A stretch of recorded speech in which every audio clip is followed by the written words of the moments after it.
नमस्कार दोस्तों, यूं तो मैंने सरोकार के लिए हजारों साक्षात्कार किए हैं। आज हम आपकी मुलाकात एक ऐसी शख्सियत से कराने जा रहे हैं जो राजनीतिक दृष्टि से बहुत ही परिपक्व व्यक्ति हैं और समाज में वो चाहते हैं कि राजनीति ऐसी हो जो जवाबदेह हो, जनता के हित में हो, राष्ट्र के हित में हो, लोकतांत्रिक व्यवस्था को मजबूत करने की दिशा में वो राजनीतिक पार्टी काम करे। ऐसी ही एक राजनीतिक पार्टी के कार्यकारिणी सदस्य हैं दिनेश वाघेला साहब।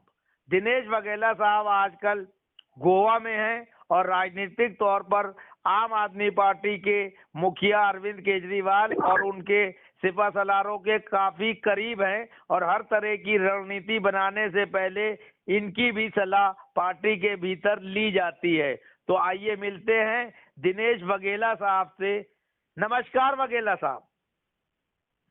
नमस्कार सर, मेरा पहला सवाल ये है कि आजाद हुए देश को जो है 76 वर्ष हो गए, लोकतंत्र हमारा बना है और अंग्रेजों के बनाए हुए शासन के खिलाफ सभी राजनीतिक दल ऐसी बातें कहते हैं कि गोरे अंग्रेज चले गए, अब काले अंग्रेजों का शासन है, जनता को वो सुविधाएं और अधिकार नहीं मिल रहे हैं जो संविधान प्रदान करता है। इस पर आप क्या कहेंगे? ये आप बिल्कुल ठीक कह रहे हैं कि काले अंग्रेज ही अभी शासन कर रहे हैं इस देश में। और जो परिकल्पना के साथ हमारे देश के स्वतंत्र वीरों ने अपने आंदोलन चलाए, अपने जीवन की आहुतियां दी, उनके मनोभावनाएं जो थी उस मनोभावना के अनुकूल देश में अभी कुछ भी नहीं हो रहा है। सर तो एक सवाल, लोकतांत्रिक व्यवस्था में चुनाव प्रक्रिया एक महत्वपूर्ण अस्त्र शस्त्र है, समझ लीजिए, जो लोकतंत्र को मजबूत करता है। सारी भ्रष्टाचार की जड़ और अव्यवस्था की जड़ क्या भारत की चुनाव प्रक्रिया नहीं है? भारत की चुनाव प्रक्रिया जो है जी, वो आज की तारीख में जी, जिस तरह का चुनाव आयोग है जी, उसकी वजह से आप जैसे कह रहे हैं वैसे खड़बड़ा गई है पूरी जी। और दूसरी इम्पोर्टेंट बात यह है कि चुनाव मात्र से लोकतंत्र नहीं आ जाता है। बिल्कुल सही जी। और लोकतंत्र ये एक जीवन का अंग है जी, जब तक तो नागरिक के जीवन में लोकतांत्रिक भावनाएं नहीं होगी तो लोकतंत्र कभी भी नहीं आ सकता जी। चुनाव तो एक माध्यम है और भारत में जिस तरह से चुनाव होता है उस चुनाव का तो कोई मतलब ही नहीं है, क्योंकि चुनाव में पैसे का जोर, सगावाद का जोर, भाई भतीजावाद का जोर और जातिवाद, धर्म, ये सारी चीजों के आधार पे जब चुनाव होता है तो वो लोकतांत्रिक चुनाव तो नहीं हो सकता है, बाकी सब कुछ हो सकता है। तो सर, चुनाव जो है लोकतांत्रिक व्यवस्था के अनुरूप हो और जाति बाहुबल, धन बल और धर्म का इस्तेमाल ना हो, इसके लिए आम आदमी पार्टी और आप जैसे लोग जो है क्या सोचते हैं और क्या करना चाहते हैं या क्या करना चाहिए? आम आदमी पार्टी की सोच तो समय समय पे उनके नेतृत्व की ओर से बताई गई है और बताते रहते हैं, तो मैं उसके बारे में कुछ ज्यादा बात नहीं करूंगा, लेकिन मेरी सोच बहुत साफ है कि जिस तरह से अभी चुनावी व्यवस्था है उसके अंतर्गत तो चुनाव स्वतंत्र और निर्भीक चुनाव होने की कोई गुंजाइश नहीं है। आज चुनाव पूरा एक टेक्निक हो गई है। जो चुनाव लड़ना वो एक टेक्निक है, एक आर्ट है, विद्या है समझो। तो जो आदमी उसमें माहिर है और जिनके पास उस तरह के साधन है कि वो अपनी काबिलियत का उपयोग करके चुनाव लड़ सके, कोई लोग चुनाव में जीतते हैं। आज कोई अच्छे लोग बिना पैसे का, धन का व्यय किए बिना चुनाव कभी नहीं जीत सकते, तो फिर ऐसे चुनाव का तो कितना महत्व हो सकता है। सर एक चीज बताइए, चुनाव से पहले सभी राजनीतिक दल घोषणा पत्र देते हैं और जनता के बीच बड़े बड़े दावे और वादे करते हैं और चुनाव जीतने के बाद अक्सर देखने में आया है कि वो उनको जो है डस्टबिन में फेंक देते हैं घोषणा पत्रों को, और किसी तरह से जनता को राहत नहीं पहुंचाते हैं। इस व्यवस्था को कैसे सुधारा जा सकता है? पहली बात तो घोषणा पत्र जो है वो कोई बाइंडिंग नहीं है आज। जी। वो कोई ऐसी व्यवस्था हो कि भाई जो राजनीतिक पार्टी अपने चुनाव घोषणा एक करते हैं वो उनके ऊपर बाइंडिंग हो। जी। टाइम बाउंड वो सारी जो चीजें वादे किए हैं वो उनको पूरे करने हैं। यदि नहीं कर पाते हैं तो उनके ऊपर योग्य कार्रवाई होनी चाहिए ऐसे राजनीतिक पार्टियों पर। जी। यदि ऐसा होता है तो अपने आप राजनीतिक पार्टी एक जिम्मेदारी पूर्वक अपना व्यवहार करेगी। सर, ये चुनाव में जो है चुनाव आयोग जो आदर्श आचार संहिता की एक बुकलेट देता है, उस बुकलेट की धज्जियां नॉमिनेशन के कार्यक्रमों से ही उड़ना शुरू हो जाती हैं। और अक्सर देखने में आया है, चाहे असदुद्दीन ओवैसी हो और चाहे अमित शाह और मोदी जी हो, योगी जी हो, या राष्ट्रीय जनता दल के और या विभिन्न पार्टियों के राजनेता हो, कोई इससे अछूता नहीं है। चुनाव आयोग द्वारा आदर्श आचार संहिता के धज्जियां उड़ाते हैं, उसके बाद भी उनके खिलाफ कार्रवाई नहीं होती है। इसको आप किस तरह से लेंगे? देखिए, चुनाव आयोग में जो काम करने वाले जो लोग हैं वो सारे सरकार के कर्मचारी ही है जी। उनको आखिर में सरकार के साथ रह के ही काम करना है। जी। तो सरकार में बैठे हुए शक्तिशाली राजनेताओं के अगेंस्ट कोई कार्यवाही करना उनकी मतलब कोई हिम्मत ही नहीं है किसी में। इस तरह के कोई एकाध अपने सेशन जैसा कोई चुनाव आयोग आ जाए जी और थोड़ा बहुत कुछ कर दे तो वो अलग बात है। जी। बाकी आज की जिस तरह के चुनाव आयोग है और जिस तरह के कर्मचारी उसके साथ काम कर रहे हैं उसमें इतनी हिम्मत नहीं है कि वो अपनी शासन व्यवस्था के अगेंस्ट जाके उन शासकों के अगेंस्ट कोई कार्यवाही कर सके और कर सके। आप मतलब वो साफ बात है ये तो। सर, एक सवाल, राजनीतिक दल अक्सर आईएएस आईपीएस जजेस लोगों को प्रलोभन देकर राज्यसभा में ले जाते हैं या अपनी पार्टी का सदस्य बनाते हैं, जिससे माहौल एक तरह से खराब होता है, क्योंकि ये आरोप लगते हैं कि जिन लोगों को इन्होंने पार्टी में लिया वो जब अपने पद पे रहे होंगे तो उस पार्टी का उन्होंने सहयोग और समर्थन किया होगा, इसीलिए उनको ये पद दिया जा रहा है। इस पर आप क्या कहेंगे?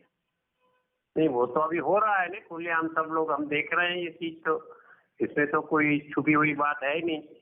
लेकिन एक बात हमें ये नहीं भूलनी चाहिए जी कि चाहे कितने भी बड़े पद पे कोई व्यक्ति बैठी हो, जो जुडिशरी में हो, पुलिस में हो, कहीं पर, वो व्यक्ति आती है तो हमारे समाज में से ही है। जी। यदि हमारा समाज गरीब है, यदि हमारे समाज के लोगों का चरित्र उस तरह से डेवलप हुआ है तो फिर आप किसी के अगेंस्ट शिकायत करना का कोई मतलब नहीं रह गया। क्योंकि अभी आज की तारीख में चुनाव आयोग हो या ऑफिसर हो, वो सारे अपने निजी स्वार्थ के लिए सत्ता के साथ हाथ मिला के काम करते हैं। वो तो स्वाभाविक है।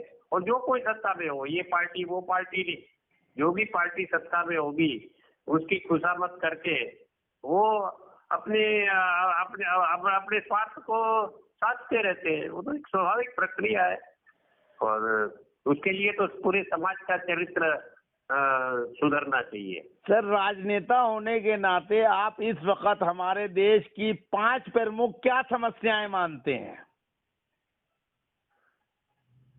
सर, इस देश की सबसे पहली समस्या तो ये है कि आपस में जो एक विश्वास का वातावरण होना चाहिए वो बहुत सही है। जी, बहुत बढ़िया जी।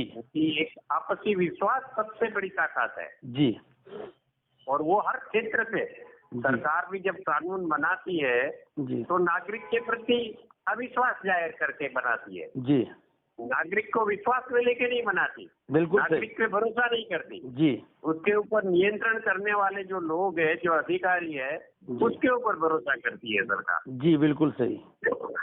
तो और आपसी भले जो पॉलिटिकल पार्टियां हम आज देख रहे हैं तो एक समय था कि जब विपक्ष के लोग भी हो या सत्ताधारी पक्ष के लोग हो, आपस में एक सद्भाव और एक सम्मान और एक स्नेह का वातावरण में काम करते थे। जी आज तो एक दुश्मनावट का वातावरण खड़ा हो गया है। जी ऐसा लगता है कि हम एक दूसरे के वो एकदम दुश्मन है, अंग्रेजों से भी ज्यादा बड़े दुश्मन है ये लोग। जी तो वही आपसी टकराव चलता रहता है, तो आपसी विश्वास टूट चुका है इस देश में, सबसे बड़ी समस्या है। जी। और उसी से बाकी सारी समस्याएं निकलती है। और दूसरी समस्या बताएं, ये तो पहली हो गई। दूसरी समस्या ये है कि पॉलिटिकल जो चरित्र है वो खूब बिगड़ चुका है आज। राजनेता इतना मतलब कोई मेन तो कोई दो तीन पार्टी हो ऐसा वातावरण नहीं रहा है। हर जगह पे अपने राज्य में छोटी छोटी पार्टियां अभी मजबूत हो चुकी है जी।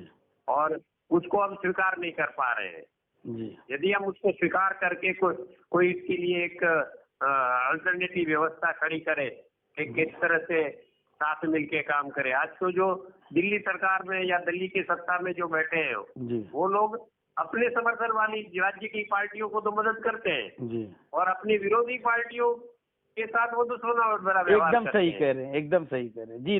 तीसरा पॉइंट, ये तो कोई लोकतांत्रिक स्थिति नहीं है जी। तीसरा पॉइंट सर, तीसरी समस्या।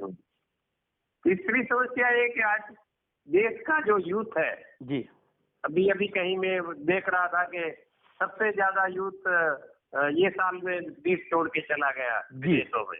बिल्कुल। तो मेरे देखे हुए ये बहुत बड़ी समस्या है, क्योंकि यही हमारा रियल पावर है, रियल शक्ति है इस देश की जी, जो जिसके पीछे हम एजुकेशन में भी इतना खर्चा करके उनको ट्रेन करते हैं, तैयार करते हैं जी। और समय आने पे ये देश छोड़ के चले जाते हैं, क्योंकि देश में योग्य वातावरण नहीं है उनके लिए, उनके विकास के लिए। तो ये भी एक बहुत बड़ी समस्या है आज की तारीख में। उसकी वजह से आज क्या हो गया है कि सबसे बेस्ट टैलेंट जो है जी, आज देश में जो सबसे बेस्ट टैलेंट है वो विदेश चला जाता है जी। सेकंड बेस्ट जो है वो प्राइवेट कंपनियों में ज्वाइन हो जाता है जी। और सरकार के अंदर जो टैलेंट आता है वो बहुत बचा हुआ टैलेंट आता है जी। तो सरकार चलाने के लिए जो टैलेंट हमें चाहिए वो टैलेंट आज नहीं है हमारे पास जी। और उससे भी जो बच जाते हैं लोग जी, वो फिर राजनीति में फिर धर्मगुरु बन जाते हैं, राजनेता बन जाते हैं जी। तो जो निकम्मे लोग हैं वो आज समाज और देश का नेतृत्व कर रहे हैं। सर चौथा पॉइंट बता दीजिए समस्या। तो बाकी मेरे को लगता है बाकी जितने पॉइंट है इसी में से निकलते हैं। वैसे तो बहुत सारे बता सकते हैं लेकिन बाकी समस्याओं का सारा जो है वो इसी समस्याओं से निकलते हैं। अच्छा सर, एक चीज और बताइए कि आप एक राजनेता होने के नाते आप क्या सोचते हैं कि राजनीति में जो है जात पात धर्म ऊंच नीच का जो है इस्तेमाल होना चाहिए कि नहीं? पहली बात तो मैं राजनीति में होके भी कोई राजनेता नहीं हूँ आज की तारीख में जी। और दूसरी बात जो समाज की व्यवस्था जिस तरह से आज बनी हुई है उस व्यवस्था को दरकिनार करके आप राजनीति कर लेंगे ऐसा होगा तो वो ये एक बड़ी उच्च आदर्शवादी स्थिति है लेकिन वो प्रैक्टिकली संभव नहीं दिखती इस देश में। जी। तो क्या इसका मतलब ये माना जाए कि जो राजनीतिक पार्टी आदर्श और सिद्धांतों की बात करती है उसको राजनीतिक माहौल के वजह से मजबूरी में जो है अपने उन आदर्श और सिद्धांतों को तिलांजलि देना पड़ती है? बिल्कुल बिल्कुल। अच्छा सर, एक चीज और बताइए, चुनाव में जो है जो अत्यधिक पैसा खर्च होता है इसको कैसे मॉनिटर करके रोका जा सकता है, क्योंकि चुनाव आयोग तो जो है उस चीजों को कर नहीं रहा ईमानदारी से। नहीं, इसमें चुनाव आयोग क्या करेगा? पैसा की जो लिमिट है वो उस लिमिट में तो लोग जो लिमिट से कहीं गुना ज्यादा खर्चा तो वैसे भी कर रहे हैं लोग जी। तो उसके ऊपर कैसे कंट्रोल करेंगे? कुछ भी आप नियंत्रण लाओ, कुछ भी कानून करो, जो काले धन का उपयोग होता है चुनाव में उसको कैसे रोकोगे? वो तो चलता ही रहेगा।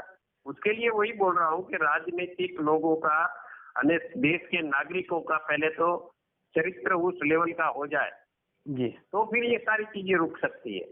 यदि मुझे कोई आके 2000 5000 रुपया देता है या एक बोरी राइस मेरे घर में दे जाता है, उससे मुझे खुशी होती है और मैं उनको वोट देने लगता हूँ, जी, तो उसके लिए तो जिम्मेदार मैं ही हूँ ना, बिल्कुल सही है। और कोई थोड़ा जिम्मेदार है। तो इसका मतलब जनता जो है वो खुद जो है करप्ट है, इसलिए पूरे करप्ट राजनीतिक पैदा हो रहे हैं।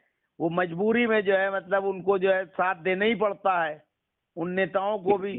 जैसा राजा बिल्कुल। वैसी प्रजा, जैसी प्रजा वैसा राजा। तो इस वक्त कौन सा फार्मूला चल रहा है यहाँ? पहली बात है, अपने देश में जनता है ही नहीं, भीड़ है मात्र। जी, भीड़ को आप नागरिक नहीं कह सकते, और भीड़ की कोई ना आत्मा होती है ना मन होता है।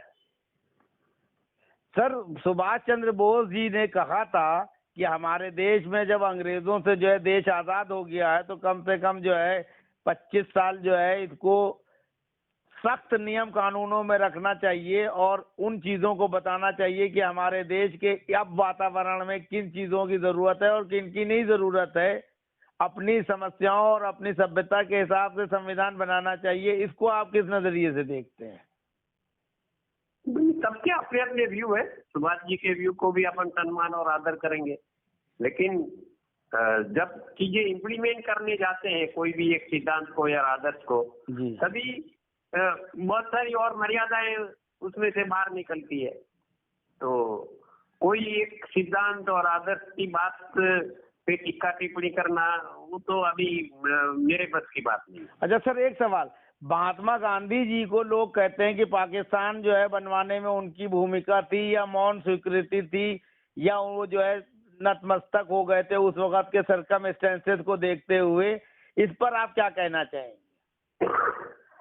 गांधी जी के बारे में तो आजकल मुझे समझ में नहीं आता है कि गली कुचे में खड़े हुए, चाय की लारी पे खड़े हुए हर आदमी गांधी की टीका करता नजर आता है, गांधी के का विश्लेषण करता नजर आता है। तो मुझे तो समझ में नहीं आता है कि गांधी जैसे चरित्र का विश्लेषण करने की मेरी तो कोई हैसियत है नहीं। मैं तो उनके प्रति बड़ा सम्मान और आदर रखता हूँ, और गांधी विचार और गांधी दृष्टिकोण जितने इस देश में कमजोर होगा, इतना ये देश कमजोर होएगा। सर मैं ये कहना चाह रहा था, मेरा वो मतलब नहीं था। मेरा ये कहने का मतलब है गांधी जी के होते हुए जिस तरीके से मतलब पाकिस्तान का जो है गठन हुआ, देश का बंटवारा हुआ, उसको लेके वर्तमान में केंद्र में शासित भारतीय जनता पार्टी के समर्थक कहते हैं कि मुसलमानों को जब एक जगह मिल गई धर्म के आधार पर तो अब उनको यहाँ रहने का हक नहीं है। मैं इस पे आपकी टिप्पणी चाहता हूँ।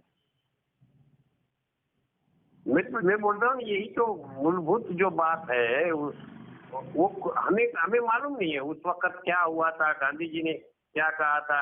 इसके बारे में भिन्न भिन्न कहानियां घड़ती, और कुछ लोग जो है झूठी कहानियां गढ़ने में और झूठे प्रचार करने में माहिर है इस देश में जी। और वो चाहते हैं कि गांधी सिद्धांत और गांधी तत्व जो है, जो गांधी तत्व इस देश की आध्यात्मिक चेतना का हिस्सा है, वो तत्व खलास हो जाए। यदि वो तत्व खलास होगा तो ही उनकी संकुचित राजनीति और संकुचित धार्मिक कट्टरता ये सब जिंदा रह सकता है। गांधी तत्व और भारत की आध्यात्मिक शक्तियां यदि मजबूत बनेगी तो इस तरह के नैरो दृष्टिकोण वाले लोग जो है वो जिंदा नहीं रह सकते इस देश में। सर इसका ये बहुत ही सोची समझी रणनीति के तरह अभी से नहीं, देश आजाद होने से पहले से इसकी शुरुआत हो गई थी कि कैसे इन तत्वों को इस देश से नष्ट किए जाए। भारत का आध्यात्मिक चिंतन को किस तरह से नष्ट करते जाए, उसको कैसे संकुचित बना दिया जाए जिससे ये देश कमजोर रहे। सर तो इसका मतलब ये है कि भारतीय जनता पार्टी, आरएसएस और उनके सहयोगी संगठन अपनी योजना में कामयाब हुए और गांधी तत्व और उनकी सोच जो है उस पे प्रहार किया जा रहा है, और ये 2 बार जो है केंद्र में सरकार बना चुके हैं, 24 में तीसरी बार बनाने के दावे कर रहे हैं। इस पर क्या कहेंगे? सर मैं पहले ही आपको शुरू में कहा था कि मैं किसी व्यक्ति या किसी पार्टी के बारे में कोई चिंतन या कोई वाद विवाद में उतरना नहीं चाहता, लेकिन सच्चाई ये है कि हमारे देश के जो आध्यात्मिक शक्तियां हैं वो आज की तारीख में कमजोर पड़ रही है। और हमें ये नहीं भूलना चाहिए, ये देश आध्यात्मिक था, आध्यात्मिक है और आध्यात्मिक रहेगा। इसको और कुछ बनाने की कोशिश करना, वो हमारे देश की संस्कृति को नष्ट करने बराबर है। बिल्कुल सही सर। आध्यात्मिक शक्ति जो है पूरी तरह से और मजबूत और स्थापित हो, इसके लिए जो है क्या करना चाहिए देश के नागरिकों को? सर पहले तो नागरिक तो पैदा हो, वही तो मैंने आपको शुरुआत में की, देश में भीड़ है, नागरिक नहीं है। तो इस भीड़ में कुछ पहले तो नागरिक होंगे तैयार सर। करना पड़ेगा सर पहले तो नागरिक तैयार करना पड़ेगा। नहीं सर, तो ऐसे इस भीड़ में ऐसे कुछ जो नागरिक लोग हैं कि सोचते नहीं? हैं, ऐसा जिसका चिंतन है, ऐसे लोगों ने इस देश की नागरिक शक्ति को जागृत करने के लिए सतत प्रयत्नशील रहना चाहिए। जी। अच्छा सर, एक आखिरी सवाल। भारतीय जनता पार्टी केंद्र में 2 बार सरकार बना चुकी है, 24 में चुनाव है। आप जो है मोदी जी के मुकाबले किस राजनेता को चाहते हैं कि जो वो आगे आए तो मोदी जी को शिकस्त दी जा सकती है? नहीं, वो तो मैं किसी के ऊपर भी कमेंट करना नहीं चाहूंगा इसमें। नहीं, विपक्ष एकजुट नहीं है सर, इसलिए मैं सवाल कर रहा हूँ। नहीं, वो जो आप कह रहे हैं ना, वो राजनीतिक पॉपुलर स्थिति है आज, उसके ऊपर आप पूछ रहे हो। लेकिन किसको विकल्प में खड़ा करना नहीं करना, वो तो जनता तय करेगी ना भाई। नहीं, लेकिन जब तो विपक्ष राजनेता खुद खड़ा करेगा। आज क्या हो गया है, आज की स्थिति आप देखो कि एक समय था जी, कि जो नेता है वो चलता था और प्रजा फिर उसके साथ चलती थी, उसके पीछे पीछे बिल्कुल चलती थी। सही, बिल्कुल सही। आज के जितने भी लीडर है बड़े बड़े, जी आप देखो तो पहले देखते कि भीड़ कहाँ है, जी फिर वो भीड़ के आगे चलने लगते और कहते हम नेता है। जी, तो एकदम ये सही। भीड़ के नेता है, इसमें किसी के ऊपर भी कुछ भी टीका टिप्पणी करना या ये कहना कि ये बहुत अच्छा है, ये बहुत खराब है, मोदी जी खराब है और वो अच्छा है, तो इस तरह की टिप्पणी में मैं नहीं पढ़ना चाहूंगा। अच्छा सर, देश के नागरिकों के लिए जो भी बचे कुचे हैं, भीड़ में कुछ तो नागरिक होंगे, उनके लिए कोई मैसेज देना चाहें तो आप दे दें कृपा करके। बस वो लोग संगठित हो, सक्रिय हो और जो नागरिक चेतना है उसका विस्तार हो, उसके लिए कुछ न कुछ करते रहे, अपने आजू बाजू ही करते रहे, उसके लिए साथ मिलके चिंतन करें। धन्यवाद सर, बहुत बहुत शुक्रिया, नमस्कार। नमस्कार।